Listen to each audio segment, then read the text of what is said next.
Hello and welcome to Spy Hard's podcast, where your hosts go deep undercover into the world of spy movies to decipher which films make the knock list. But remember, this information is strictly for your ears only. I'm Agent Scott. And I'm Cam the Provocateur. And Scott, go back to your duties, you miserable pervert. That's literally, genuinely my outro line. That is my new game, is to try to take away your outro lines with my intros. I don't like this game already. Can we please stop playing? Scott wants the game to end. I really do. This spy game. Yeah. Oh, yep. Starting off on a high, folks. But before we get to this week's film, speaking of highs, we need to induct our latest Spy Hard's Die Hard. And if you don't know what that is, I'll throw it to old Mr. Smith over there to explain. Yes, if you'd like to become a Spy Hard's Die Hard, leave a 5-star review for us on Apple Podcasts and tell the world what you appreciate about the Spy Hard's podcast. We'll then read your review on the show and also give you a top secret Spy Hard's Die Hard's code name. Absolutely, and this is one of my favorite ones we've received in a while. This comes from Apple Podcasts in the USA from a username, Arthurus Rex Crundam et Futurus. Now, I may have butchered that. What I found out is that actually means something. I think it's Latin, but I can't tell you for sure. But here is what it translates to. Here lies Arthur, king once and king in the future. Ooh, okay, that's pretty good. This person already has a spy nickname. I'm not sure we need to give it to them. Yeah, I think it'll be better than the one I actually have, because this movie left me with very limited options. I think we'll stick to that then. But here is the review. Masters of their spy craft? 5 stars. Spy Hards have mastered the craft of interview, polite interrogation, and debriefing. I have learned so many heretofore hidden behind-the-scenes details from Spy Hard's interviews. The hosts, Scott and Cam, disarm their guests by demonstrating a genuine interest in their life stories. We are thus able to learn nuanced details about niche films and wider truths about the history of the entertainment industry at large. Part of the magic of the Spy Hard's interview is a tested and true formula or procedure for the Q&A. Keep up the good work, Scott and Cam. I love your coverage of the Pink Panther films and everything Michael Caine. I look forward to more coverage of the Dalton Bond films, the tall, blonde man spy comedy films, and so many other deep cuts from the 60s, 70s, and 80s. I also request more episodes on the films that might have been. Gentlemen, you are true professionals and are providing a valuable service to those who love his and her Majesty's Secret Service. Wow. Well, thank you very much. And first off, I will say the Tall Blonde Man films are on our list to cover at some point in the future. As to the movies that could have been, I'm assuming they're referring to the Moonraker episode you did? I think so. And maybe you think of like Jeff Kleeman. There was a couple of bits and bobs in that interview there where it was like the spin-offs that could have been. And that really is an interesting facet of spy movies. I mean, one thing you tend to find is that a lot of that is to do with the Bond films because they're such a prolific series in sort of spy movie canon, and they've been researched so much that we know these scripts exist. Whereas, I don't know about other versions of Spy Game, for instance, which is actually a bad example. Sure. Yeah. Or alternate versions of Condor Man. Oh, I'd love more versions of Condor Man. But I genuinely thank you for this review. Heartfelt, detailed, just like we try to be with the interviews, and I think you're getting our vibe on that one too. Arthurus, I'm not going to try and butcher the username once again. Maybe it's Arthur. I'll call you Arthur. Thank you for the review. Thank you for being a Spy Hard's Die Hard and being a listener. There are plenty more 60s, 70s, and 80s deep cuts to come. Don't you worry. And we're currently considering what Bond we go back to next. It could be Dalton. It could be Roger Moore. So stay tuned for that. Yeah, for sure. And so I guess that brings us to Arthur's code name. I think we have to go with Agent Earthsave. See, I genuinely think they should stick with the Latin. The Latin is probably better, but Earth save is pretty good. Like that, you're not just like passing envelopes. You are saving the Earth. From alleged aliens, may I add. That's right. We are going spy-fi here. So, there's kind of like a mythological element to Arthur's nickname there, for the review, but we're taking it outside of the Earth. They may be saving the Earth, but they're doing it from space. Which is the best place to be, according to Moonraker anyway. Well, you know what? Bringing it full circle. The reference to movies that weren't made, he's talking about the alternate version of Moonraker. We're going to outer space. It's all tying together beautifully. Oh, I don't know. Beautiful. Symmetry. Beautiful bow. I love it. It rhymes. Earth save it is. Earth save it is. Thank you, Arthurus, for being a Spy Hard's Die Hard. Make sure you all jump on Apple Podcasts and leave us a review. But without further ado, let's get to the review. All right, Cam, put your fake beard on and grab your dodgy Aussie accent. Let's get to it. What are we talking about this week? We are talking about 1965's The Spy with My Face, which is, of course, a expanded episode of the 8th installment of The Man from U.N.C.L.E.'s first season, previously known as The Double Affair. Okay, I wondered if the episode was called The August Affair because they keep referring to the August Affair in the film. I know, it's so strange. August Affair is such a boring name, so I guess they were like, you know what, the Double Affair is more interesting because there's a double. Allegedly so, anyway. Now, this is our second Man from U.N.C.L.E. film. We're going without a guest this time. This is our first time really talking about them solo, if you pardon the pun. Ooh. Starting early, folks. Strap in. But if you haven't seen The Spy with My Face, here is your synopsis. And I'll note, we're running into the same problem we ran into last time. The letterbox where we usually go for our synopsis has a very, very brief one. So I've gone to IMDb, which has a tiny bit more information. And I think it's just a bit better written. I'll say the letterboxed one for this film is at least accurate versus the one for To Trap a Spy, which was completely wrong. That's a fair point. But here we go. Here's the IMDb synopsis. U.N.C.L.E. agents Napoleon Solo and Ilya Kuryakin are sent to the Swiss Alps to find a secret nuclear weapon design, but Thrush agents kidnap Solo and replace him with a look-alike double. Yeah. That's it. Yeah, cut to the double having the vast majority of the screen time in the episode. Yeah, technically speaking. Or film in this case. Did you know just one of the films this reminded me of a lot was Thunderball? There's definitely some Thunderball elements, yeah. And I mean, this would have been... I'm trying to think of like the shooting order, because they both come out in 65, but they like crank these episodes out quick, right? And the episode aired in 64. Well, this must have shot... Well, this came out in 64. So, I mean, one of the things we're going to get into in this review is Cam has been watching the TV show contemporaneously with our reviews. So you've seen the episode of the television show this is based off. Yeah. Do you see all the guy in the head get up in the episode? Yes. That stuff is... He's not there initially when you have that scene early on where it's Senta, Berger, and him and the other guy in a room talking. That scene is not there, but he is there in the restaurant and then also on the bed when they're doing the voice matching. Okay, so you do get that sort of reveal then. Yeah. Right. Yeah, I mean, there's that. There's the fact that, like, Napoleon Solo answers the door and sees himself and then gets basically incapacitated. We saw that. There's, like, a redheaded seductress villain. There's a lot of Thunderball parallels, and I'm curious how much is just pure accident versus how much was them knowing that Thunderball is shooting and, like, looking at the source material. I have no idea. But I don't even think Fiona Volpe is a, like, Ian Fleming character. So I don't know. Well, it's also important to note that Thunderball released in the UK, at least, in December of 1965. Yeah. So it was probably shot during the early portion of 1965 in the Bahamas. So this was probably shot first. Probably, especially given a TV schedule and how fast they'd crank these episodes out. Yeah. I'm not saying one led to the other. No, I mean, I think it's probably coincidence, but it's a crazy coincidence. Yeah, especially when you look, the film before had Luciano Paluzzi in it as well.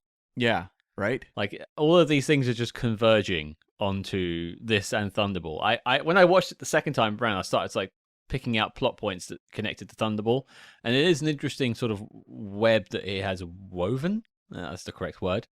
You have a character also getting trapped in like a steam room, Yep. which is like the steam box in Thunderball. Mm-hmm. It's all there. It's interesting. I'll talk about the film in a bit, but yeah, just those connection points are interesting, especially given that this is, I mean, Goldfinger really kicked it off from Russia with Love a little bit too, but Thunderball was like the biggest Bond of all time. Mm-hmm. That's what the poster said, and this film did some of Thunderball before Thunderball did it. Yeah, That's people like say things about us online about how we don't do like the big films every week. This is the reason why. You watch this and you go, this maybe led to Thunderball. That's crazy. You won't ever get this connection if you're just looking at things like The Spy Who Came In From the Cold every single week.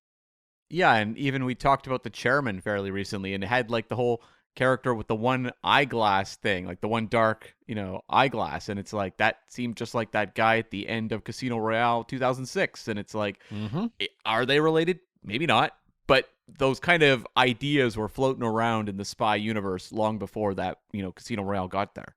And see, like with films now, they make like things like mood boards, and they look for reference points into past films and media to sort of color in what they would want to see in their film. I could believe that someone, Googled spy film with eye patch, and the chairman popped up. Yeah, it's not even like an eye patch though. It's like someone with like glasses, and one of the lenses is dark. It's very specific. Mm-hmm. Yeah, it's true. It's true. But let's get on to the Uncle train, because I've been missing a bit of my Napoleon Solo and Ilya Kuryakin, which I'm also very happy to see is much more of a player in this film. Yeah, no kidding. The first film to trap a spy, also known as the Vulcan Affair TV episode, is very light on Ilya. Well, it was, go back to that episode on sort of the genesis of these films and the TV show to learn more about that. But originally, this whole thing was pitched as a solo project for Robert Vaughn's Napoleon Solo. It was called Solo. Mm-hmm. So it evolved into The Man from U.N.C.L.E. But Cam, I want to throw it over to you. I mean, you've been following along with the TV show. I assume you hadn't seen this version of the film at any point in your life.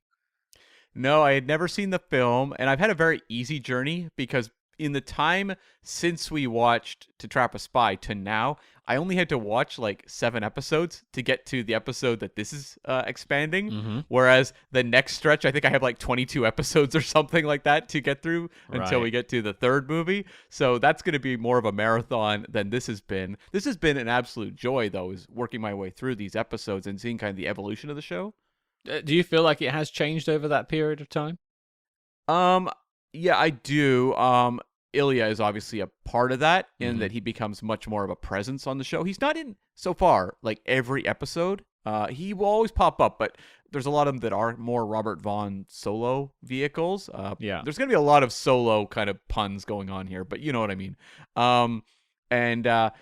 It's very clearly still very heavily on the shoulders of Robert Vaughn.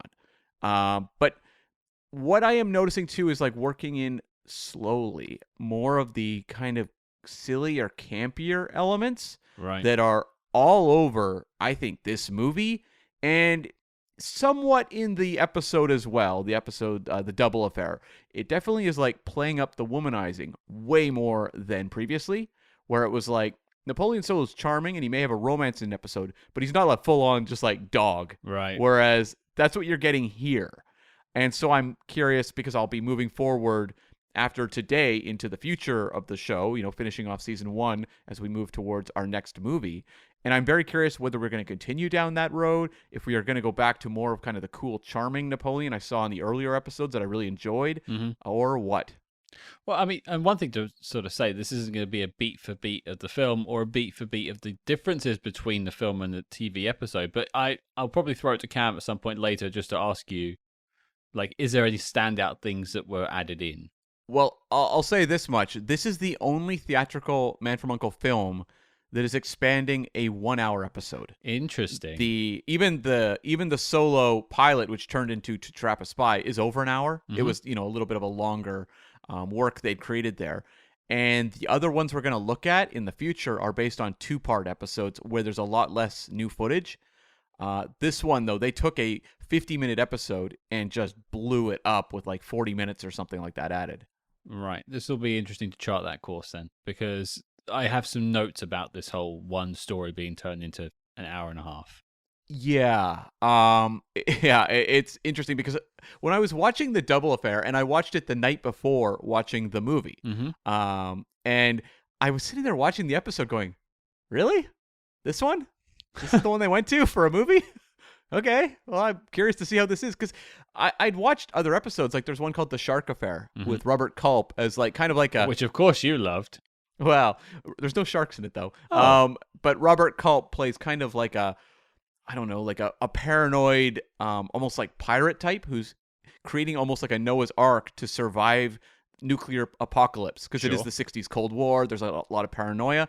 It's not necessarily your standard like espionage episode, but it feels big. And I was like, that feels more like a story that would lend itself to being a theatrical film than this episode, which feels... I don't know. It is weird to create a film around an episode where your lead character's off screen most of the time. Well, I mean, they've circumvented that by having the villain also the main actor. True, but if you are going to this movie and you have not watched the TV show, does this movie mean anything to you? Well, they introduce him beforehand. You get that sort of intro of him doing the mission. So you know who, Napoleon Solo is, and then you get like a massive exposition dump from the bad guys. It's like, this is the men from U.N.C.L.E. That one's Napoleon. That one's Ilya. They go in a building. This is how.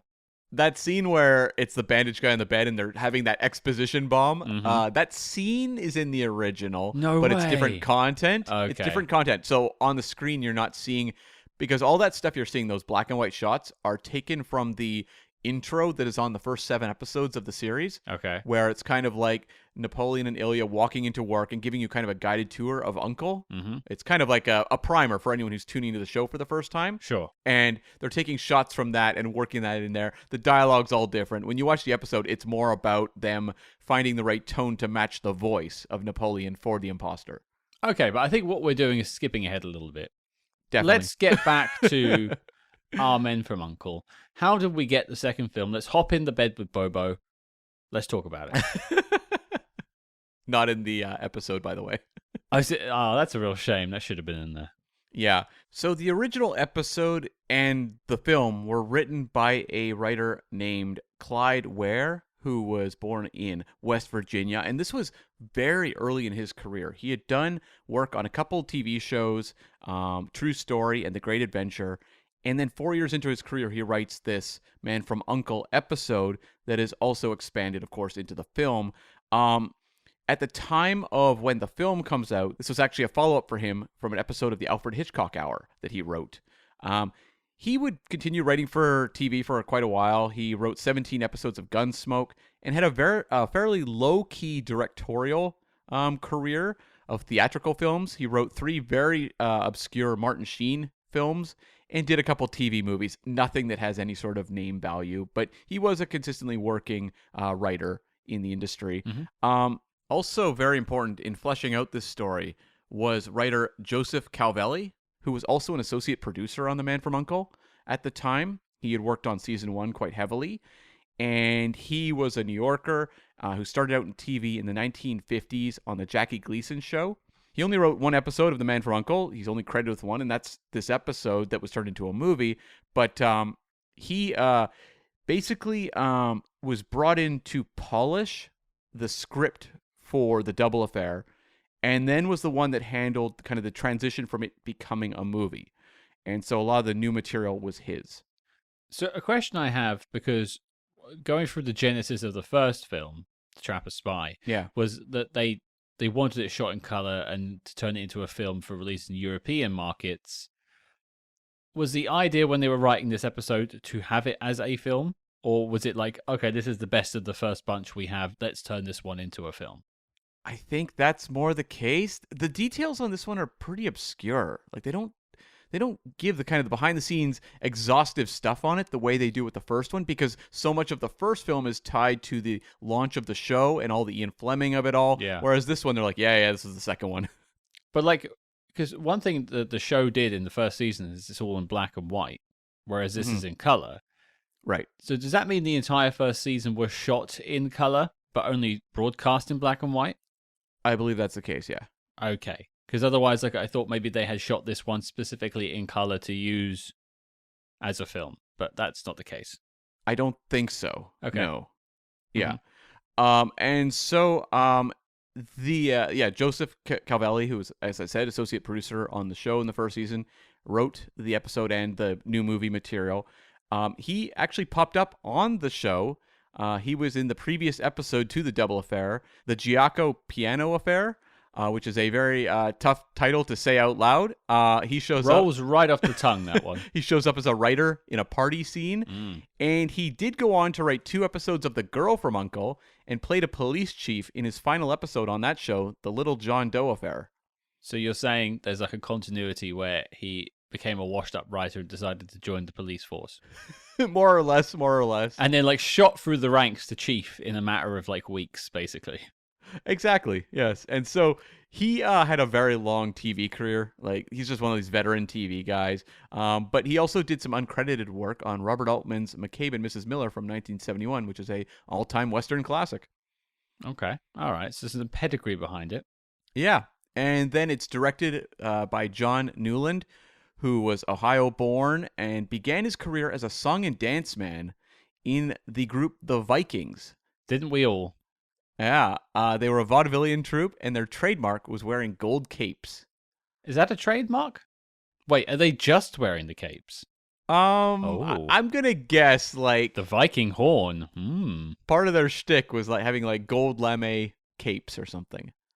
What's lame? It's like that material. I don't know. I'm not sure you know. I think you just mean lame. We won't be changing our name to Fabric Hards anytime soon. Apparently not. Lame Hards, maybe. Yeah. So, John Newland bounced between stage work and radio. He was a performer. He was not someone who was a born director. He's a Viking. And exactly, he's a Viking. He's forging new territory. He's pillaging his way into Hollywood. But after he like made kind of a failed bid to move into like movie stardom with a contract with Warner Brothers, it just didn't really go well. He wasn't getting good roles. He became primarily a TV director in the mid-50s, although he did do 2 theatrical films. In 1957, he had 2 films actually: the romantic drama That Night and the juvenile probation cautionary drama The Violators. And I'm going to read you the tagline from The Violators. The poster's pretty amazing, but it says, "Teenagers on parole. Too young to know better. Too hard to care." We're back to the Viking horn on the second part of that. The second part of that line there. Well, you should look up the poster. It's rather saucy. I'm too hard to care right now. So, this man, basically, his career, if you go through it, it's like a guided tour of television of the 50s, 60s, 70s. He worked on The Thin Man, Alfred Hitchcock Presents, The Defenders, The Double Affair, obviously.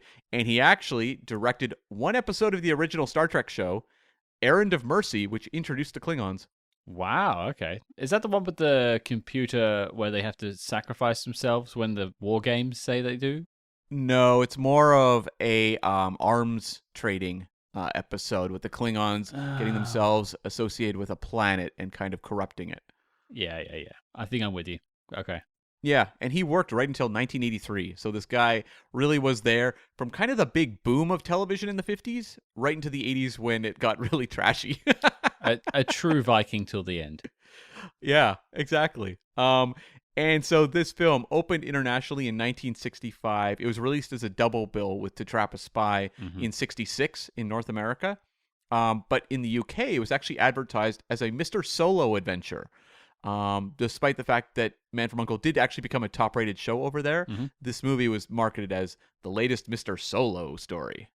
That's not got quite a ring to it to like check in with your uncles or something like that. The uncles, caution uncles at work. Like I feel like that's got more of a ring to it than a Mr. Solo story.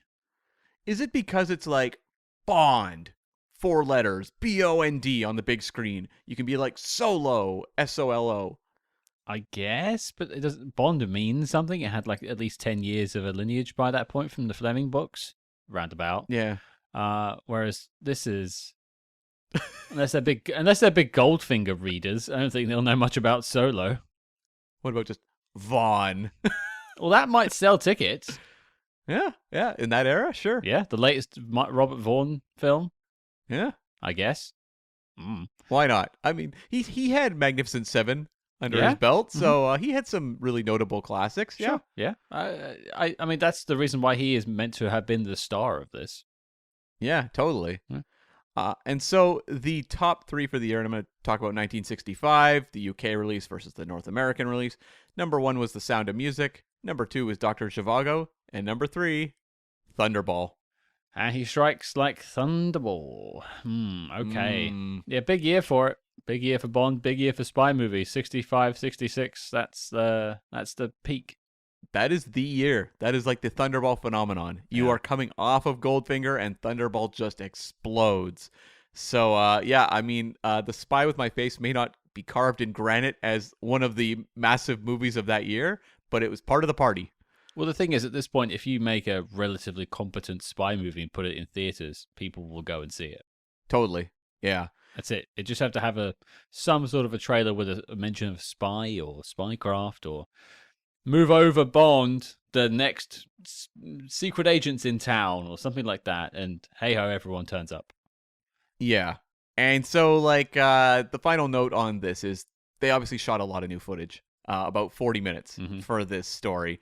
A bunch of that footage wound up in the season 1 episode, The Four Steps Affair. Okay. And according to Wikipedia, also the season 2 episode, The Dippy Blonde Affair. But I'm not going to guarantee that one because Bill Koenig does not confirm this on his Man from U.N.C.L.E. watch guide that he has online that I'll have a link to in the show notes. So I'm going to trust Bill and that the Four Steps Affair, 100% confirmed. The Dippy Blonde Affair, well, we'll see. We'll throw it out to you, Uncle fans, Uncle Hards out there. Maybe don't use that nickname for yourself. Is the Dippy Blonde Affair featured in this film? Question mark. Well, I don't think it's. I don't even know if it's character stuff. I'm very curious where they're going to use that opening. Robert Vaughn leading an assault on a compound. Like that is going in an episode. My guess was that, or it's the driving from Griffith Observatory in L.A. Which scene are you talking about? Well, like the car chase from Griffith of Park and stuff down the hills of with the motorbike. Yeah. Oh, that's in the episode. Oh, that's in the episode. Okay, fine. Yeah. Okay, folks, you've come for the uncles, but you're staying for the burger. Let's get down to talking about it. The Spy with My Face. It's our second Man from U.N.C.L.E. film, loosely. I think I'll lead us off. You should, yes. Because this is actually interesting because we're going to be coming at it from very different places. Someone who has not watched the original episode versus someone that has. And we'll probably have that dynamic as we go forward. For sure. And also, this is the first time I think in Spy Hard's history where you're watching things twice. Yeah, that's true. That's always been my gimmick, so you're stealing. It's gimmick infringement. I'm going to be like the master of Uncle content by the time we get to the final film. You will be Uncle Can. I will never be a Bill Koenig master of Uncle, but I'll be his protege. You're not the commander, but you're like the spy lieutenant. Sure. Yeah. Sure. But anyway, let's talk about it. I had some high hopes for this film going into it because I had a lot of time for the first one. To Trap a Spy, it was so good it made the knock list. It didn't get my vote, but you two voted for it, you and Bill Koenig. But I still really enjoyed my time with this. I thought, hey, maybe they would build off the success of the first one. And I have to say, I didn't vibe with this as much. Mm-hmm. My top line was the disappointing affair. Right. I mean, breaking it down, I wrote, whilst there's still moments to enjoy, it lacks some of the predecessor's charm. It also feels like a massive downgrade in tension from the first one, almost to the point where I was checking my watch multiple times throughout. It really feels like it is something that has been stretched. Yeah. And it, of course, is. That's something that maybe we'll butt up against in the future. But all the things that really worked for me in the first one, which I think, looking at it now, I think the Vulcan affair, To Trap a Spy, Solo, is the pilot. Yeah. It's them throwing money at the screen to try and sell studios on this TV project. This is midway through a season. There's less money per episode. And I know they're shooting additional things for the film, but still, It feels very set based. It feels really quite cheap at times, and there is just no driving force throughout the entire film. You're hanging out with the characters. It is very Thunderball in its own way. It's one of the things I noted down as a connection. It's very sort of laid back. You're just sort of hanging out with Robert Vaughn, David McCallum, and the cast of characters around them. Not to say there isn't moments I enjoyed. I think some of the performances were fun. Senta Berger is always great to see on screen. I love her in every spy movie I've seen her in so far. She's a movie star. Like, she walks She is. in and you're like, there's a movie star. Like, she just like kind of lights up the screen. It's like putting Sophia Loren in here. Like, it's just, oh, yep, there it is. There's the money. Every penny. Yeah, totally. And like, you compare her presence to, say, like the guy that plays the primary villain, like the dude who gets shot at the end. You're like, I don't, anonymous man, like, I don't know who this guy is. And then she's there just like 1,000-watt stare, you know? Well, I mean, this is the thing. If we're talking about Thunderball, in scenes where you've got like Luciana Paluzzi and Adolfo Celli as Largo, Adolfo is doing a big performance and he's like being arch and villainous. Whereas the guy who captures Napoleon and does the face transfer, I couldn't even tell you who played him. Isn't his name Darius 2? I believe it is Darius 2, yeah. So Michael Evans, who plays Darius 2. Makes you wonder what happened to Darius 1. Darius 2 hopes you don't find out. Oh, don't ask those questions. Yeah, I don't know. I wanted to love this, and the second time round, I had such a bad time with it because there wasn't even like an exploration of watching it for the first time. There wasn't even that joy of exploring and finding something new. There was almost nothing to take from it, so I just found myself comparing and contrasting to other spy projects around the same sort of time. To bring it home, it just didn't work for me as much as the first one did. I'll talk about things I liked. There were plenty, but there were more dislikes in this. Well, one of the big differences is the original To Trap a Spy or Solo pilot is pretty character driven. Like, there is a plot. There's an espionage plot that our heroes need to stop, right? Mm-hmm. But like, so much of it is about the female lead of that film/TV episode going through this journey, being brought out of her kind of domestic life into a world of spycraft and being very, kind of almost like revitalized by that experience. Mm-hmm. And then also just getting to know Napoleon Solo. There's a lot there in terms of just character stuff, hanging out with the characters. Whereas like with this movie and episode, it's not really hanging out with the characters, and they're injecting stuff throughout to give you a little more. Like Ilya has far more to do in the film than he does in the episode. Okay. Everything to do with the romance with Napoleon Solo's girlfriend, girlfriend's friend that he has here. That's all added. There's like little bits throughout to really boost his role. Mm-hmm. But in some ways, it's actually, I think, to the detriment of the film, because one of the things that builds tension in a story is smart people basically having to compete against each other. Mm-hmm. Our heroes come across as incredibly dumb in this story. You have this double, and the only way apparently anyone can tell it's a double is because he's not horny all the time, like Napoleon Solo. I mean, this guy is so bad of a kisser that the villains decide to just throw the plot out the window and just give up on their schemes because this guy can't kiss well. Yeah, he's that sad a sack. You know what I mean? Like, it's just like, okay. And there's like some fun to that of kind of the Robert Vaughn almost like kidding his on-screen persona, that he's just like kind of a loser. Sure. So I there's fun there in terms of like some of the performance work, and like there's some clever moments, but like, because you've injected all this extra stuff with Ilya and the other team members and whatever, it makes them look really dumb, that they're constantly being fooled throughout. And no one has any sort of sense of getting wise to this, feeling like there's any tension about this weapon that could be stolen. It feels like a real, like a leisurely little stroll through the world of U.N.C.L.E. with the stakes are big, but also no one seems that invested in them. Well, I mentioned it at the start when you talked about the Project Earth save. Like, the whole concept is there is this superpowered weapon that like outscales nuclear power and nuclear weaponry that is been devised because we have found that there is perhaps likely intelligence in the cosmos coming our way. So we've built ourselves an Earth defense system, and they've buried it underground. That's a pretty big thing, right? That's a pretty big plot device. And if they're going to steal that, Like, imagine the implications. It's die another day and he's laser beam. Sure. You know what I mean? Like, it's that kind of level of stuff. There's never that impression that what they're getting is anywhere near devastating, and that they particularly care that it has been taken or is going to be taken. No, I mean, we do get to see the weapon where you open the door, and if you stare at it without goggles, you'll just be in a rapture and wander in blindly. And I was like, okay, I mean, I guess the idea would be they would transport this and open up doors or something, and people would walk into it. I mean, I compare that sensation to when you're drunk at about 3 a.m. and you walk past a McDonald's and the doors automatically open. Filet of fish. Filet of fish. What's wrong with you? It's not me. I actually had a friend in journalism school who, whenever we would go out drinking, he would go and hit the McDonald's for filet of fish.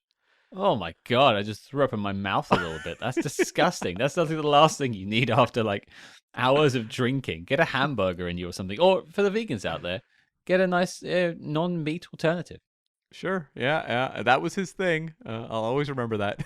Fair enough. But yeah, that sort of sensation I can definitely understand. But you talk about them looking like goofs. That scene is a perfect example because there's like 5 of them in the room.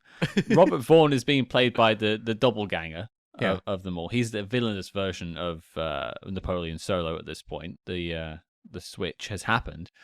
And he pulls the goggles off one of the other guys and practically throws him in.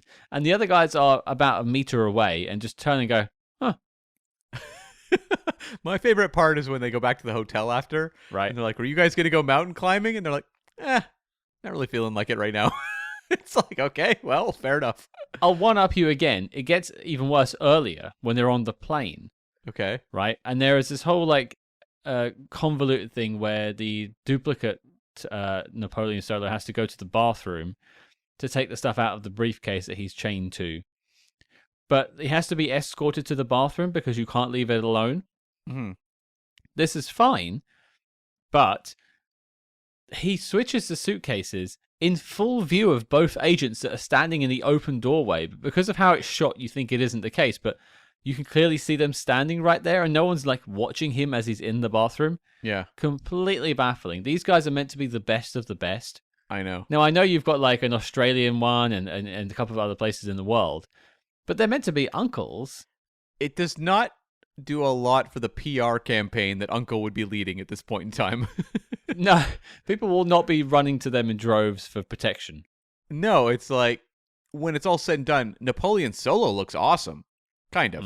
I mean, he breaks out of there and saves the day, right? Like, he does an awesome job. But, like, everyone else associated with Uncle just seems really dim. Well, like, even Ilya Kuryakin is taken down by a receptionist with a baton and then tied to a sauna. And he would have just died in that sauna if it wasn't for his love interest who took him out. Randomly. Who just was walking by and was going to go into the sauna and was like, oh, I hear a noise in there. Maybe I should check. Isn't it weird that, like, in the first 2 films, one of our uncles almost dies from steam? That is actually odd. I also thought it was weird that you and I recently have now tackled 2 works of media featuring female characters named Taffy. What was the other one? Remo Williams, The Prophecy. Oh, yeah, of course. The Remo Williams TV show. Check out the Patreon, folks, if you want to hear more about the Remo Williams TV pilot. It's a doozy. Yeah, I thought that was crazy. I was not aware that Taffy was such a popular name in spy circles. You actually kind of like misled me a little bit there because you said, "Oh, you and I recently," and I was just thinking, have we been to a sauna recently, Kat? Not yet. Was it my doppelganger that went with you? But yeah, like, the problem with this is, like, not only does the team look rather dim, but because this is a 50-minute story, and I actually think, like, the 50-minute version is pretty entertaining. Okay. Like, it's not one of my favorite Uncle episodes, but it's a little more focused. Mm-hmm. You have the setup of the double. Will the double make away with the weapon? No. Okay, that's your hour. You know, it works as a story. But because they've piled on so much extra material here, it is kind of like building up massive amounts of screen time around a story that doesn't feel that consequential. Yeah. And so it's not like at your core, you have this really fantastic, unforgettable spy story. It's kind of like kind of standard stuff of the era, but you've like thrown in all this filler to try to make it feel longer and I guess bigger. And bigger. Yeah, but I don't know that a lot of the additions make it feel that much bigger. Maybe the assault at the start of the episode, which had me writing the note, Napoleon Commando. But like, outside of that, most of the stuff they are adding are smaller scenes or a lot of like sexy bits. Tons of that stuff is all added.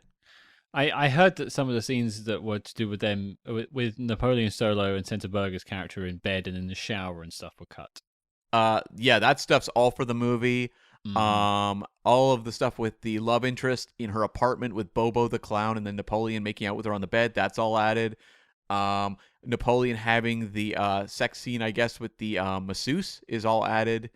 So, yeah, it's like they're really doubling down on Napoleon Solo as almost like James Bondian womanizer, which, like, that wasn't one of the charming elements of, I felt like, a lot of the earlier stories. He might have a romantic interest where there is kind of that, that smooth Robert Vaughn charm, but it's not like this guy who's just running in 1,000 directions after any woman who walks by.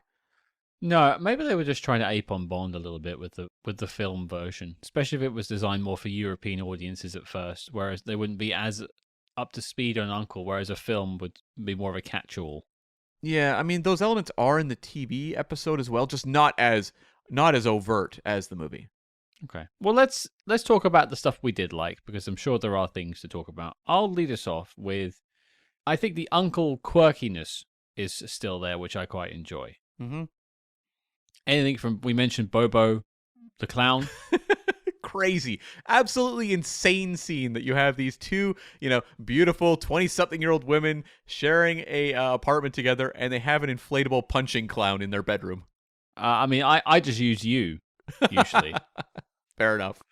But also, like, you have David McCallum's Ilya Kuryakin taking on two little robot toys that are firing very badly drawn missiles at him. Yeah, that's basically the opening of the episode, actually.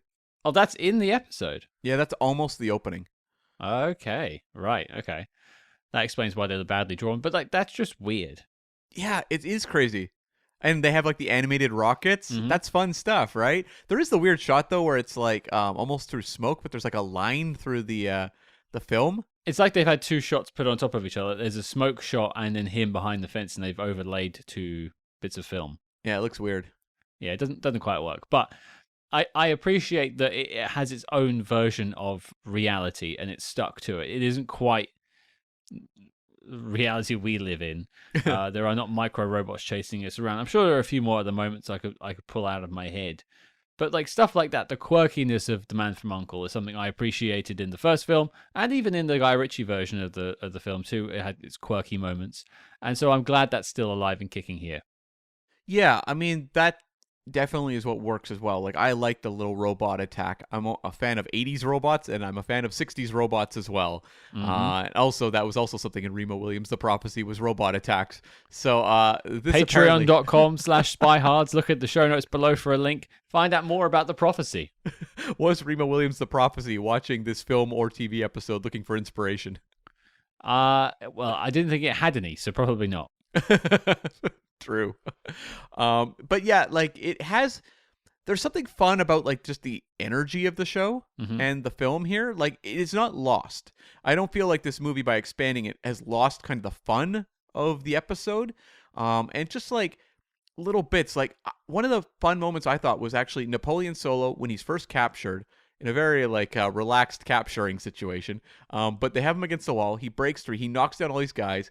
And then he just gets knocked out by the masseuse. And she just does this very quiet, like, sorry. Yeah. And that I thought was so much fun. I was like making notes in that. And I'm sure like at the time they're shooting these episodes quick. They're not really putting that much thought into it. But like, it's such a quirky little moment that it stuck with me. And also like another line from the masseuse where she says something like, you have a very, very well developed latissimus dorsi. And he's like, oh. Thank you very much. Like, what? Sorry, why are you talking about latissimus dorsi? Is it this like spy TV show, this junky spy TV show?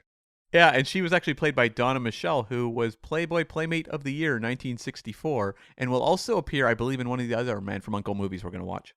Something to look forward to. That's right. Yeah, like in terms of like casting these smaller parts, I thought this actually did a pretty good job, and maybe that is like a like for me, is that this is like, in terms of like a propulsive spy story, it doesn't work. Mm-hmm. But what I enjoy about it is more of just kind of the quirky or silly comedy of it all. Yeah. And I thought like Donna Michelle as the masseuse, there's some funny stuff there. I like when he like takes the hairpin out of her hair. Mm-hmm. But I actually thought that I feel like I should hate this, but the Sharon Farrell, character, Sandy Wister, who is She's the best thing in the film. she is so much fun and actually injects, I think, a little bit of the tension to this story. Yeah, because it's like a ticking bomb. Yes. Yeah, exactly. Yeah. So you have like the setup of her always being stood up by Napoleon Solo and like this kind of mounting frustration. You don't get as much of a sense of her fixation on him in the episode where he has all the, like, when he goes to the office and there's all the memos like from her calling. None of that stuff's in the episode. It's more like they go out on the date, he stands her up. That kind of kicks it all off. Right. Whereas here they build up much more that he's constantly just ignoring her and what have you. But like, I love the way that they set her up as kind of this like kooky, free-spirited woman, but is also someone who is like always at the heart of what is going on. Like when she shows up on that plane and is serving the double, that might be my favorite scene in the entire episode. Because it's like watching someone who has no clue what's going on, which is the double, with someone who's just like getting mounting kind of like annoyance with him. And I'm like, this episode and movie needs more of that, because I think that's where like the really smart stuff happens. And when she shows up at like the resort, that's really fun too. What I want to spell out is for the listeners who haven't watched the film, to give a little bit of context for this character. Imagine Sylvia Trench. Yeah. On again, off again girlfriend of Bond. Okay. She happens to be an air stewardess in this scenario. She is on a flight and she sees James Bond sat at the back with a couple of his mates playing Baccarat or something, right? But he's undercover. He's pretending to be someone else. She goes over and goes, James, how are you? And you as the audience have to go, no, don't say that. He's undercover. Don't do that. That's the sort of tension they're trying to build towards. And I think it's really good. I think the problem is the film doesn't lean into that at all. No, like every time that Sandy Wister, that character, is on screen, she's like doing something that's kind of funny or energetic. Like the scene with her and Bobo on the bed together is absolutely bizarre, but it's memorable. Yeah. And it's kind of like a lot of this story feels like kind of a little generic when you're getting to like the the underground lair and all that sort of stuff. It's fun to see the set, but it's not exactly stuff that feels like really mind-blowing. Nor is a lot of the motorcycle action or anything like that. But when it comes to kind of the romantic hijinks that she is kind of sparking, that's where it kind of comes to life. Yeah, because there's a genuine set of stakes to it. And I think it actually would have had more tension if it had been the sort of case when Napoleon was undercover, whereas in this scenario, it's the duplicate Napoleon who has no idea who she is. But that could still blow his cover. Yeah. So that's why it still works as a way of driving some tension into the film. Another thing, I had her down as one of the things I wanted to call out that I really liked. But another thing I just liked about this film is you had more Ilya. Yes. I'm not saying it necessarily worked, and I do agree with you that it kind of drew some attention away. And one thing I likened it to, I mentioned Sophia Loren earlier, but Operation Crossbow, a 60s film we covered a couple of years ago, there is a whole 20-minute segment in the middle of that film with Sophia Loren interacting with one character from the film, and then she disappears. But she's not part of the film at any other points. The film stops to have her do her one very long scene in the bedroom, and then disappear again. And it feels like that film stops dead to do it. Is one thing we lamented about the film. This has kind of a similar issue with Ilya, but it is good to see him as someone who didn't get a lot of him in the first film. Yeah, and I think like the spa scene, it's silly, but it's memorable. Like it gives his character an actual beat and something to do. Whereas like they also inject him into that whole thing. The Australian tail agent, who's basically following, that's all added as well. That character is not in the episode. The Australian's not in the episode at all. No, I don't think so. He's definitely not in any of the scenes where it's like introduced by Waverly. I can't remember if he's in like the background of a shot or something like that, but all of his material where they're actually focusing on what he's doing, that's all new.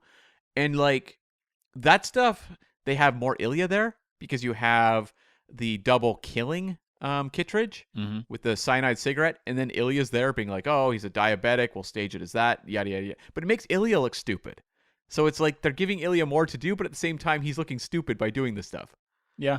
And I will note that this uncle agent from Australia is named Kittredge. Mm-hmm. Before we had Kittredge in the Mission Impossible films. Again, is it a connection to other spy media? I'm going to say no on that one because maybe if it came from an episode, but like the theatrical expanded version of an episode, I don't know. That's a stretch. Well, maybe one day we'll find out. But it's just interesting to hear that name muttered in The Man from U.N.C.L.E. when we're so used to hearing it in Mission Impossible. True. Yeah. What about you? Another like? I mean, Senta Berger as a presence, I think, is very strong. And there's an earlier episode in the season where you have another Thrush agent that Solo has kind of an on and off again kind of romantic sparring with. Mm-hmm. And they have a little bit of that here. I think the character's motivations get pretty lost over the course of the story. But like when she has scenes with Robert Vaughn, like when they're hanging out, in her like luxurious apartment early in the story. Yeah. I think like they have chemistry, and she seems so much more well acquitted to working in the Uncle world than she did in the Matt Helm world, where it was, I believe, the third Matt Helm film, The Ambushers, which I believe the actress said that was like a very unpleasant working experience, not because of any shady dealings on the set, but more in the sense of just like not connecting to the tone or the material at all. And it feels like here she's much more comfortable and really works well. Well, if my memory serves, in the Matt Helm film, she's playing more of like a super intelligent agent who like outwits Matt Helm a bunch of times. Yeah. Whereas this, she's more just like the honey trap in a lot of ways. She's just there to sort of lure Napoleon Solo in and use her feminine wiles, if you will, to get him on side, to stand in a very particular space, in a very particular way, in a very particular room, just so that one statue can breathe on him. I love like the spy villain traps of the 1960s where it's like if he had been standing just like 2 steps away, that would not have worked. I imagine the years of planning that go into getting Napoleon Solo to stand on that mark on the floor. No kidding. And what I love about Senta Berger too is she always seems really cool in this. Like, you watch the way she has scenes with Napoleon Solo and then Sharon Farrell's character, Sandy Wister. Mm-hmm. And like, the Sandy character seems very almost like immature and naive. And the way that Senta Berger like is composed and holds herself, she comes across as like the coolest customer in the room. And that's saying something because Robert Vaughn typically does play that cool customer in the room character on, I'd say, other episodes of the show. This one, not quite as much. Well, yeah, they meet, all three of them, in the lodge at one point, and it's like his girlfriend from home and his girlfriend on this mission meet, and Senta Berger's just like, hey, we should go for a walk together. Yeah. Although, it's never really lent into, but is that meant to be that they're going to kill her on the hike? Yes. Well, they were going to it later on. I don't think they were going to initially. Initially, they were just going to kill Napoleon Solo, but then later they said they'd kill her too. But was the hike meant to be to the observatory? Or was that part of the mountain climbing trip? Is that not the same thing? I have no idea. Yeah. Very, very, very confusing. We're getting lost in the mountains, Cam. We are rolling down that hill like the double at the end of the episode and film. Last thing I'll mention for likes is Robert Vaughn. It's hard to deny his star power. The guy is a born like Bond analog. He looks great on screen. He's charming. He's witty. His double is not one I'd like to spend time with, apparently. Not a very good kisser. It's a real dud. Really is. A real like 4 out of 10, that guy. Yeah, no kidding. I kind of like that he's almost like trying to be more of a romantic type. Like you have the scene of him and Senta Berger in the sauna where you can tell he's like, okay, I gotta like step up to the reputation of this guy. And she's just like, meh. Which one of us do you think is getting the OG Robert Vaughn reaction? Which one's getting the duplicate Robert Vaughn reaction from Senta Berger? Oh my god! I think we're both getting the duplicates, aren't we? Yeah, we're both getting the double. Maybe less than the double. I don't think we even get let into the sauna. We are the Michael Evans Darius 2 character. We're Darius 1. Yeah, exactly. And you don't want to know what happened to Darius 1. You do not. We're more like Darius Zeros.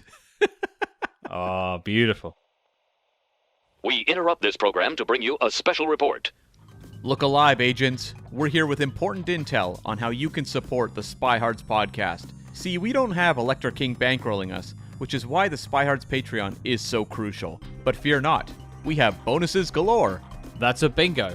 Over on the Patreon, you can listen to our ever-expanding Agents in the Field library, where we review major movies from your favorite spy actors, plus our latest show, OSS, in which we dive into the world of cloak and dagger television, from Ian Fleming biopics to Le Carre miniseries and more. Now, Cam, tell the listeners about this week's top secret broadcast. We're flying to Jupiter's moon with Sean Connery to check out the 1981 space western Outland. Will this trip to the mining facility yield gold or not? So strap on your Condor Man wings and soar into the future with us over at patreon.com/spyhards. But before Big O zaps us with a red pulsating laser, let's get back to the Spy Jinx. Okay, Cam, we've all got uncles that we don't like. Let's talk about the dislikes for the spy with my face. I've got a few. You've definitely got a few. I'll lead us off. Yep. Well, I've just got to talk about that sort of tension and pacing issue. Uh-huh. We've spoken about it before, but this is practically asleep compared to the first one. Mm-hmm. It's probably the character stuff, like you said. I just would have liked to have seen some more action. Yeah, there's very little action. I mean, they've obviously added a bit at the start of the film, which a lot of it is shot in like fast motion, so that kind of robs it of the excitement. Well, it speeds up and then slows down again. Like, I don't really understand what was going on there. It's like that rear projection stuff in Thunderbolt, funnily enough. It's almost like early Zack Snyder speed ramping. Oh, yeah. Oh, God, no. Who would have thought Zack Snyder was taking notes from The Spy with My Face? It needed like a slow, droning pop cover over top of it to really complete the package. Sure. And like someone scantily clad for no reason whatsoever. Yeah. Yeah. A lot of focus on the like physique, yeah. Yeah. I mean, you do get the money shot from Robert Vaughn in this film, though, to be fair. He gets his top off. What is with that moment where it's like Robert Vaughn walking up to a mirror shirtless and just like smiling at himself? I'm not the best when it comes to self-love of how I look personally. I have a lot of like issues with my physique and things like that, just from many years ago. I've never felt good about myself until I watched this film. Where you're like, well, if Robert Vaughn's that cocky, I should be a hell of a lot more cocky. I should just be whipping my top off at every given opportunity because I look about as good as Robert Vaughn does in this, and apparently, he's a stud. Every woman is falling over themselves for him in this story. Yeah. To be fair, that was like the look at the time, because you look at Connery in, mentioned Thunderball again, walking around Shrublands. He looks pretty like what people would call a dad bod now, which I'm not shaming anyone for having any type of physique whatsoever, but it's interesting that like the beauty standard has changed over the last 60 years. Well, now everyone is on these like human growth hormones and everything to look absolutely ripped beyond all belief. Yeah. Like back in the day, that was Arnold Schwarzenegger. Mm-hmm. You'd be like, wow, like that guy looks unlike anyone else in movies. And same with actually Stallone followed down that road as well. Yeah. But now it's like every male action star is made to look like that in a movie. And you're like, sure, I question the long-term health effects of this, but okay. And I won't go too much into this, but I've always been a proponent of, if you're going to do that sort of stuff, just admit it and say that you are, so people don't have this idea that they can attain it naturally. Yeah. I spent many years working in gyms, and I've been around many people who are bodybuilders and do physique training, stuff like that. And I have no problem with people who actually take the stuff and just go, yeah, I just want to look like the movie stars, or I want to look like Arnold Schwarzenegger, or whatever. Absolutely fine. But yeah, like I would much rather look like Robert Vaughn in this than Chris Hemsworth in Thor Love and Thunder. Who even he was like, that was a miserable experience and I hated it and I'll never do it again. I could understand, because at least Robert Vaughn got to eat food. Yeah, like Robert Vaughn was living it up. He is, smiling to himself in the mirror, and then I'm sure living the swinging 60s lifestyle outside of shooting this film. And again, he looks very like everyman. Yeah, and he gets to step into a shower with Senta Berger I mean, wearing probably stuff on their top half and do the most awkward footsie inside of a shower you've ever seen in your life. I just keep thinking of, and I kept thinking at the time too, of like Roger Moore in his Live and Let Die diaries talking about his knees bend workout. And you're like, okay, like that's clearly something they thought was a focal point of fitness at this point in time for like your male action heroes. And all I could think about was Robert Vaughn doing his knees bend workout. Is he doing it in the shower with Senta Berger, though? That's the question. Maybe they're both doing it. Like that was their like daily workout routine. Hey, babe, do you want to bend knees? Oh, yeah, all right, let's do it. But normally they're wearing like 60s workout attire. Right. It's like David Niven in Casino Royale 67 on his little gym at the start. Exactly, yes. Oh, the knees bend workout coming to your local gym. Watch out for it, folks. Cam will be demonstrating it for us all at the end of the episode. My knees are old and creaky at this point. I can't. They need bending. Yeah, they do. I wish someone could bend them. I'm so old. They're like sticks. Pathetic little sticks. What about you? Something you disliked? This feels like a TV episode. That's a problem. Sure. Because this is a motion picture. Mm-hmm. And I think like To Trap a Spy pulled it off a little better. Mm-hmm. It still had TV level, film craft going on, but it felt a little bit of a bigger story. Yeah. And I feel like this feels too much like a TV episode to really sell as a motion picture. Especially like the first half hour of this film is all new material. Right. Like it is so much time of the villains basically telling the audience what they are going to do for like half an hour. It's like the From Russia with Love book, but like not good. It's not effective. It feels like you're just going back to the pacing you talked about. You're just kind of like delaying the inevitable story because the elements of the story that are effective are diluted by all this new material and waiting so long to get to it, and then throwing in little romances throughout to just kind of like really break up the propulsive elements of the story. Like to me, this is a problem because it's like, okay, if you're going to kind of like drag it out for 90 minutes, okay, I guess. It worked for To Trap a Spy, I guess. But like, it should feel when you get to the end, at the very least, your time has been well respected and paid off. And that you should have something big happen at the end, some sort of big exciting set piece or something. The motorcycle stuff is fine. It totally works in a TV episode. The stunt double is very visible, very, very visible.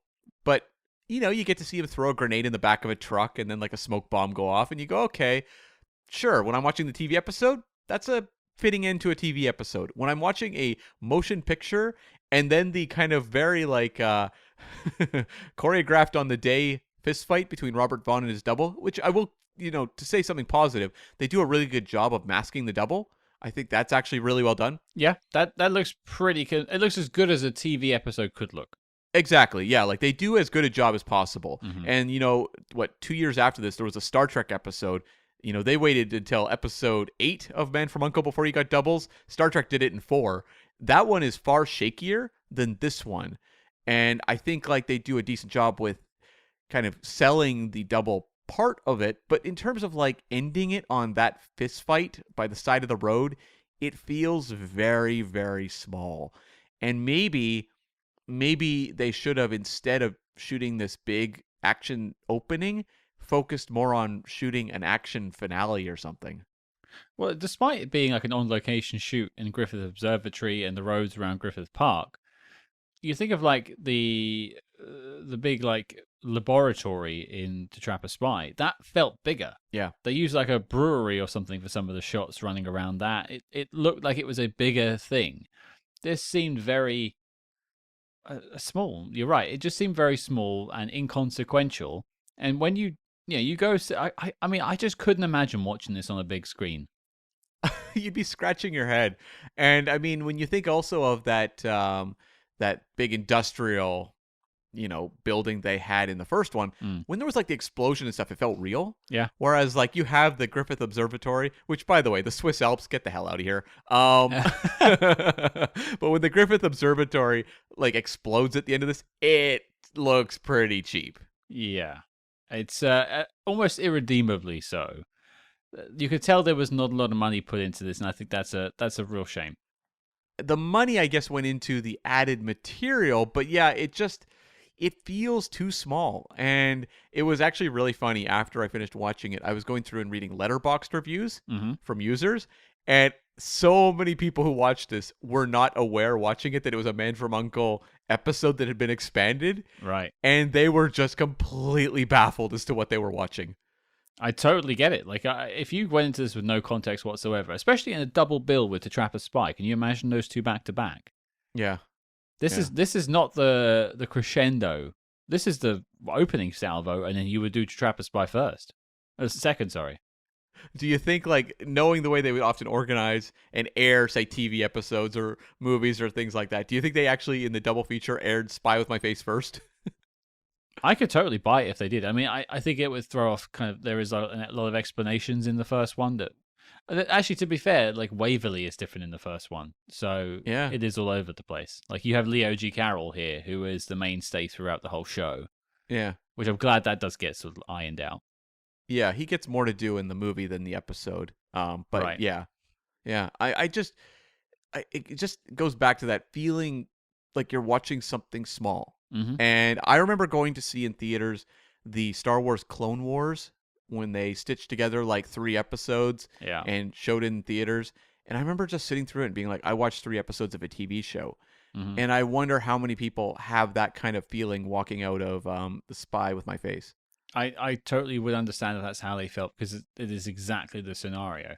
Much as there is 40 extra minutes in here, there is stuff to enjoy within those 40 minutes, but none of it like adds scale. You think with the 40 minutes, you would do stuff to make it feel like a bigger, globe-trotting story. There's a lot of like telling you they're in these places, but don't look like the places that they're actually in.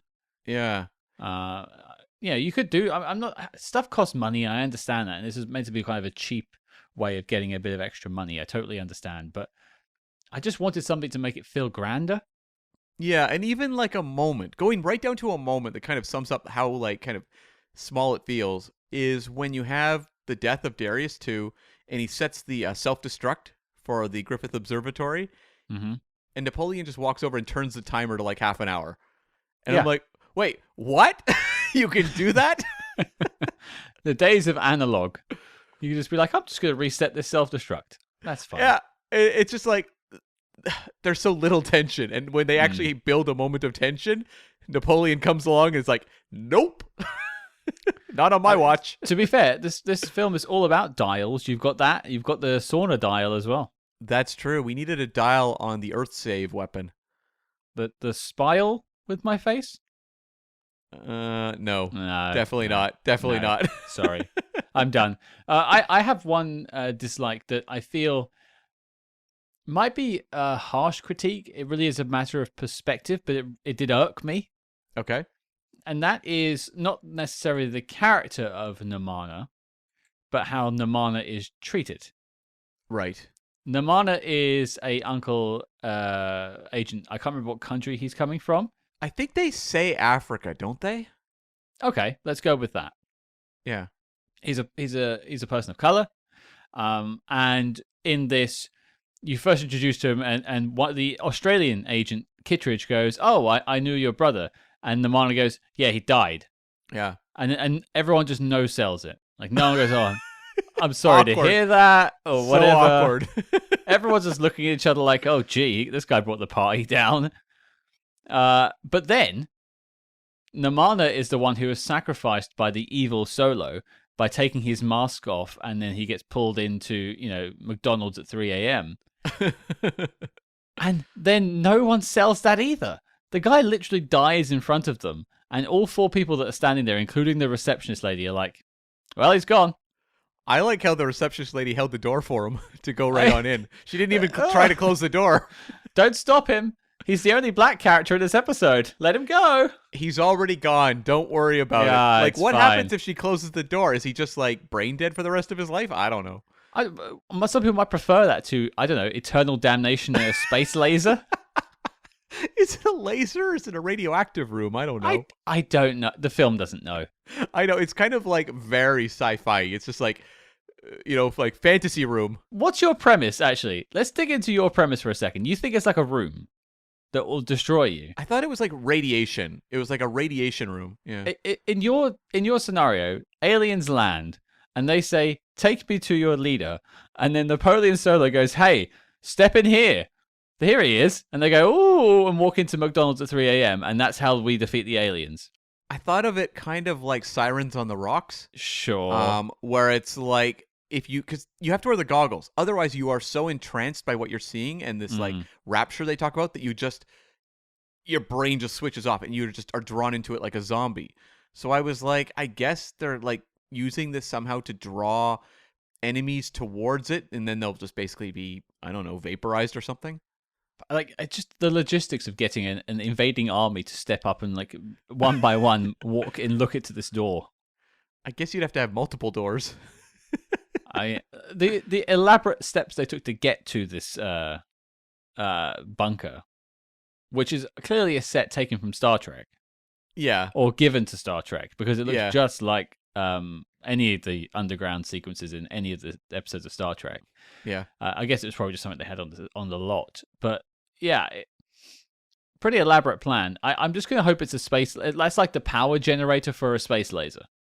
Well, if you're using a laser, though, like, doesn't that kind of take away what it does? Like, you're firing it as a weapon versus, like, people being drawn to it and, like, dooming themselves. But like, how do you leverage that? How are Thrush trying to steal this? Well, if it's not a laser or some sort of weapon, are they just stealing this bunker door thing?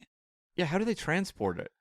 Are they burning through the rock? Is this a very elaborate, heist? Is this like Fast and Furious 10 where they steal the safe and drive it down the street? Well, that's 5, but still. Yeah, great scene. Is there like a physical thing? Like, have they generated this energy within this room? Is the room the weapon? I don't know. I honestly don't think the film knows, and I think we could probably get lost in trying to hypothesize what it is. But either way, it totally mistreats the Namana character, which I know he's not a main character or even particularly a well-developed side character, but it's still like odd that the one black person in the film gets offed and no one cares. Yeah, because also keep in mind the Kittredge character who's killed with the cyanide cigarette is not in the episode. So it really is just like one fatality in the episode. Yeah. Weird choice. Yeah. I don't know, like there's a lot of curiosities in terms of the decision making here. I don't understand why when Napoleon is kidnapped, they make it such a pleasant experience. I didn't get that either. Like, don't you want to have the tension of him needing to escape and wanting to escape? Well, like they were like, "Oh, we want your body to be supple and relaxed when we throw it down the hill." And they're giving him like the meal and then peeping on him. Yeah, I mean, if I ever do get captured, I want to be made supple and healed when I'm eventually killed by my captor. Totally. And actually, him putting the glass in his food was actually new as well. That's not in the episode. Oh, okay. Well, fair play to Robert Vaughn for eating a light bulb. The man was committed to his art. Yes, he was. Well, I think before we get to knock list, let's go to any final notes we've got. I've got a couple of questions and bits and bobs. What have you got, Cam? I had a couple things. I did like the moment where after Napoleon has broken free, he goes up to that guy with the motorbike and breaks him over his knee. I was like, wow, that's a very aggressive action move for Napoleon Solo there. Oh, yeah, he does, doesn't he? Sort of breaks him over the knee. Yeah, that was a really odd choice for these guys that were just sort of standing there. And I have to question, because these guys weren't working at the observatory. They were just like an army camp nearby. Were they working for Thrush, or were they just a random bunch of soldiers? Because then Napoleon Solo blew up some random US soldiers with a grenade. I'm going to say that they worked for Thrush. They were like Thrush's little army there. I just could have done with like a sign on the tent saying Thrush or something. Sure. I know it's not a very secret organization if you put the name on it. Yeah. But, they look like army guys, and then Napoleon blew them up. Weird choice. Yeah, and then also just the other thing I just wanted to mention was the Senta Berger Serena character. I feel like if you're going to have this character who's so ambiguous about her motives throughout the story, you need to establish her better, because when she makes that decision at the end to shoot the double, it doesn't really make any sense. It's like, okay, I get that she had some romantic sparks with Napoleon at the start of this film, but given the journey we've been on, I kind of don't buy the ending with her. I wish they'd kind of gone more like the Wei Lin way of that and had her just leave, because the whole idea is she's a free agent. She doesn't work for Thrush. She's just a pay for play kind of person. Yeah. So once like she shot the guy, because that's the end of the mission for her, she's like, "Well, I delivered you. I got my money. See you later," and drives off. Takes his motorcycle and drives off. Like that's cooler. Yeah, I go back to the whole character aspect, and we talked about how like To Trap a Spy had a lot of really great character exploration, and that's not really the case here. It's very, very plot focused, and so I feel like if you're going to have kind of a complex loyalties kind of thing going like she has, you need to spend more time with that character. That's fair. I'm going to throw in, firstly, I tip my hat to this film for having Batman 66 style whip transitions. Oh, that's true. Yeah. I don't know if that was in the episode particularly, but it stood out in the film. Mm-hmm. Yeah. Nice touch. I also have 2 questions for you. Okay. Okay, the first question, what's worst, the fake beard or the fake Australian accent? Probably the beard. I think that is more distracting to me. I think he has a mustache. I think that's his mustache, but the rest of it is definitely fake. Yeah. Why are so many of these like uncle agents so generic looking? It was the 60s. It was a style at the time. Yeah, fair enough. Okay, last question for you. The whole premise of this is a little bit of like a body swap thing in a sense where you get a guy pretending to be an evil guy masquerading as Napoleon Solo. And the film is called The Spy with My Face. So I'm curious, Cam, what spy's face would you like to have? Condor Man. That's easy. You want Michael Crawford's face? Yes, I think Michael Crawford and I, because if I do that, then I get to wear the outfit, and I really just want an excuse to wear the Condor Man outfit. Oh, so it comes with the outfit in your mind? I think so. Yeah. Okay, so in my pick, I also get to keep the outfit I'm having along with it, right? Okay. Yeah. Oh, that's a very good choice. Very good stipulation there. I'm gonna pick A View to a Kill Roger Moore without the mole. Any particular outfit? Are you thinking like maybe the snowboard gear? Yes, Okay. at the start. Snowboard gear at the start, without the mole, and some minor touch-ups. But I really want Roger Moore's face and his ability to raise an eyebrow. And scored to a cover of California Girls by the Beach Boys. Yeah. That's my entrance theme. That'll be the new, like, if we do this and you're Condor Man and I'm Roger Moore, which are both very 80s spy superheroes there, I think I'll use the Beach Boys as our intro music. Yeah, good call. And actually, speaking of music, that was actually another dislike for me, was they didn't play the Jerry Goldsmith theme for Man from U.N.C.L.E. Yeah, it's true. We had Morton Stevens music, but not quite as exciting as some of the better U.N.C.L.E. music. I noted on my second time round that nothing really jumped out in terms of the music. There was no like sweeping scores, and Jerry always delivers. Yeah, and the opening music over that assault sequence is pretty weak. Yeah. Okay, knock list time. The first U.N.C.L.E. film hit the ground running. It's already on the knock list. Number 2, here we go. Cam, is The Spy with My Face making the knock list? No, this one doesn't make the list in my eyes.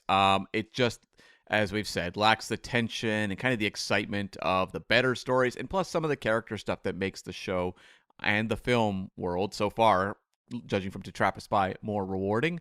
So, no, I hope that this is maybe the lowest tier, but who knows what we're going to have coming up. But I would like to see the next U.N.C.L.E. movies improve on this one. Well, we've seen it from the top and now the bottom. Yeah. In a sense, like good and bad versions of the films. It's given us kind of a calibration. It'd be interesting to see what the next one does. And I couldn't agree more. It's a no from me too.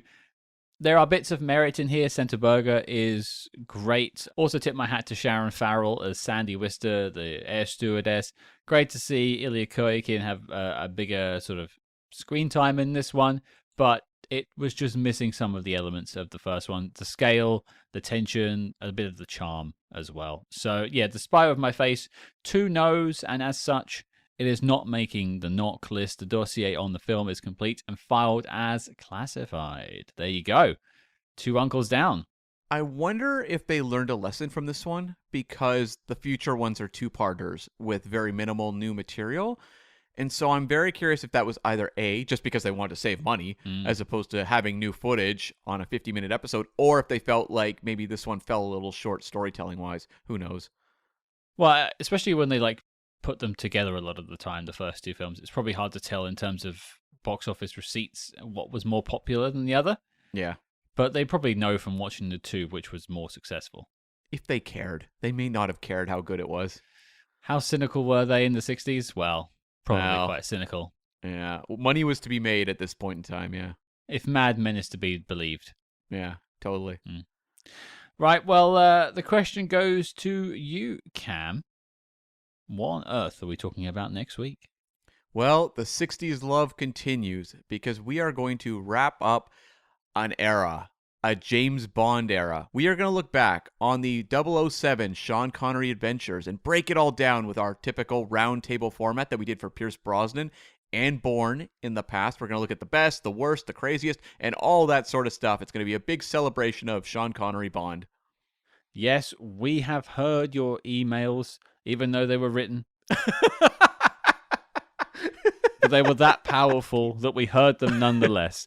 We know you wanted another round table, and it was about time we celebrated the work of Sean Connery and James Bond. He gave us 7 films as 007, and we're going to celebrate in style. We've got some fantastic guests joining us at our round table that I'll save as a surprise until next week. You won't want to miss it, folks. It'll be a bumper episode, feature length, I imagine, too, and we might just have a Spy Master interview in our back pocket for you as well. Can only imagine. Let's just I won't give you a hint as to who, but let's just say it pairs well with another one we've done in the past. Right. I'll leave that tease with you. So your mission, folks, should you choose to accept it, is to join us next week as we raise a glass to Sean Connery and his James Bond era as we sit around the round table and celebrate 7 films of Sean Connery's 007. If you like what you heard this week on the show, please consider joining us over on our Patreon, patreon.com/spyhards. You can help support the show, many different levels and tons of bonus content. And even if you don't go listen to the content, you can just support the show with a couple of spare dollars you have laying around the house. If you don't already, make sure you follow us discreetly, as always, on social media at SpyHards. That's SPYHARDS on Facebook, Twitter, and Instagram. But until next week, folks, us miserable perverts are off to McDonald's for a filet-o-fish.